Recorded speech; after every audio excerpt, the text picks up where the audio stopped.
Around the year 1100, the largest city anywhere north of Mexico was in Illinois. It sat across the river from where St. Louis is now. It had a central plaza, thousands of houses, a timber circle used to track the sun, and an earthen mound about 30 meters high, whose base covers more ground than the base of the Great Pyramid. At that moment, it was comparable in size to London. Most Americans have never heard of it. And there is no mystery about where its people went, because their descendants are still here. That's true of every place in this video. All four get called lost, or vanished, or mysterious. Not one of them actually is. Cahokia was built by people of what archaeologists call the Mississippian culture, and it was not a village that got big. It was planned. The central plaza was deliberately leveled. The mounds, more than 100 of them, were raised by hand, basket by basket, in an enormous coordinated effort. The largest one, now called Monk's Mound, took millions of baskets of earth. There was a circle of tall red cedar posts, positioned so that on the solstices and equinoxes, the sun rises in alignment with specific posts and the central platform. A calendar built at architectural scale. Estimates of the population vary, and archaeologists argue about them. But the commonly cited figures put 10 to 20,000 people in the city itself, with more spread across the surrounding area. That is a real city by the standards of the time, anywhere on Earth. And then over roughly a century and a half, people left. Not overnight. Gradually, houses stopped being rebuilt, the plaza stops being maintained. By around 1350, the place is essentially empty.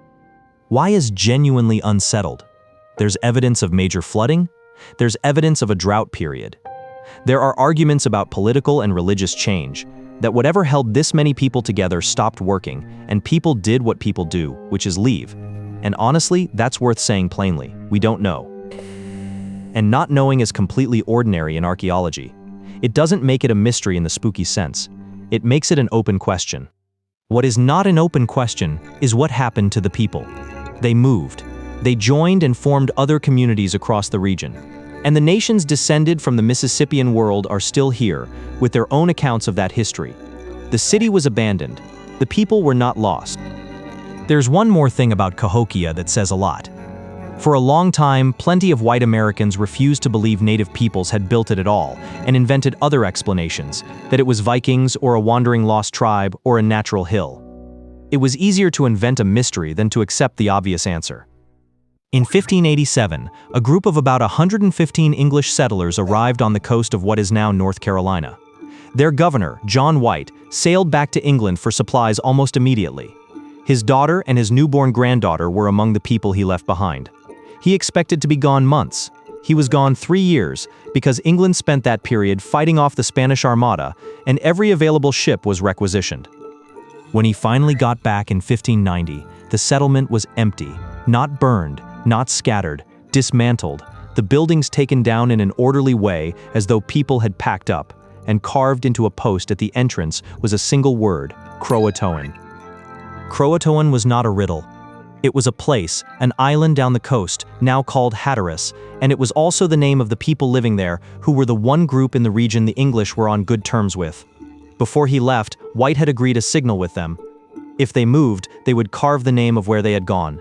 If they were forced to leave under attack, they would add a cross. There was no cross. So they had told him. They had left the message they agreed to leave, and it said, "We've gone to stay with our neighbors." White tried to sail there. A storm came up, his anchors were lost, his crew had had enough, and the ship left for England. He never returned, and he died without knowing. Nobody else made a serious effort to go and look. Modern archaeology has found English material at Hatteras and at another site inland, consistent with the colonists splitting up and being absorbed into nearby communities, which is exactly what a small group with no supplies would do. It's called the Lost Colony. It wasn't lost, it left a forwarding address, and nobody followed it up. Both of those places really did empty out. People left, for reasons we partly understand and partly don't. The next two are different, because in the next two, the famous version isn't a gap in the record. It's a version somebody preferred, and it stuck because it was better than the evidence. Angkor was the capital of the Khmer Empire for around 600 years, and by any reasonable measure it was one of the largest cities on Earth before the Industrial Age. The temples are what everyone knows, and Angkor Wat is the largest religious structure ever built, but the temples were the stone parts of a city that was mostly made of wood, which is why for a long time nobody understood the scale of it. What held it together was water. The Khmer built an engineering system of reservoirs and canals across an enormous area, storing monsoon water and moving it where it was needed, which is what allowed that many people to live in one place. In the last decade or so, survey aircraft flew over the region firing lasers at the ground, a technique that can see through forest canopy and map what's underneath. And what came back was a city. Streets, embankments, ponds, thousands of house mounds, spreading across hundreds of square kilometers of what looks from the ground like empty jungle. Angkor declined from around the 14th century. Tree ring records show a period of severe droughts broken by unusually intense monsoons, which is close to the worst possible combination for a system built to manage water. Add a shift in regional trade toward the coast, and the center of Khmer power moved south. But here is the thing this act exists for. Angkor Wat was never abandoned, not for a single century. It remained a functioning religious site, maintained and used continuously, right through to the present day.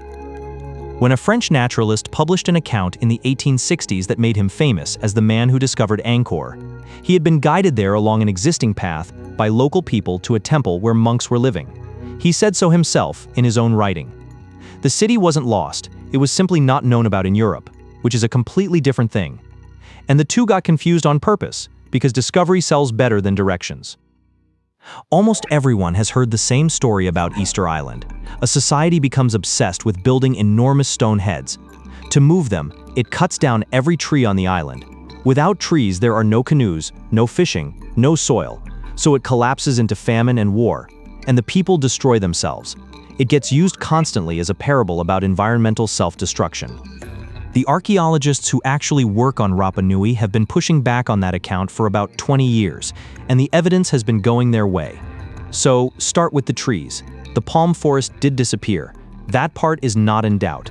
But when Polynesian settlers arrived, rats arrived with them, as they did on every island in the Pacific. Rats eat palm seeds. Gnawed seed cases turn up in the archaeological record in very large numbers. So the forest loss looks like people clearing land, and a rat population eating the forest's ability to replace itself, not one group of people deciding to cut down the last tree. Then the collapse itself. The islanders adapted. There's good evidence of sophisticated farming built for exactly those conditions, including stone-mulched gardens designed to hold moisture in poor volcanic soil. That is not what a society in freefall looks like. Recent genetic work on the population has found no sign of the massive pre-contact crash the story requires. So what did happen? Europeans arrived in the 1700s and brought the diseases that arrival always brought. And then in the 1860s, slave raiders from Peru took around 1,500 people off the island, a very large share of everyone alive there.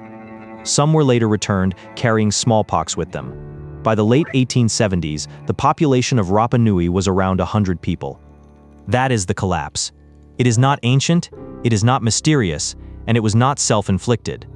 The most famous environmental parable in the world is, on current evidence, mostly a story about something done to an island rather than something it did to itself. Look at what the word lost is actually doing in each of these. Cahokia wasn't lost. It was emptied slowly, for reasons we're still working out, and the descendants of the people who built it are here. Roanoke wasn't lost. It carved its destination on a post, and nobody went. Angkor wasn't lost. Monks were living in it the entire time it was being described as swallowed by the jungle, and Rapa Nui didn't destroy itself. Something was done to it quite recently, by people with ships.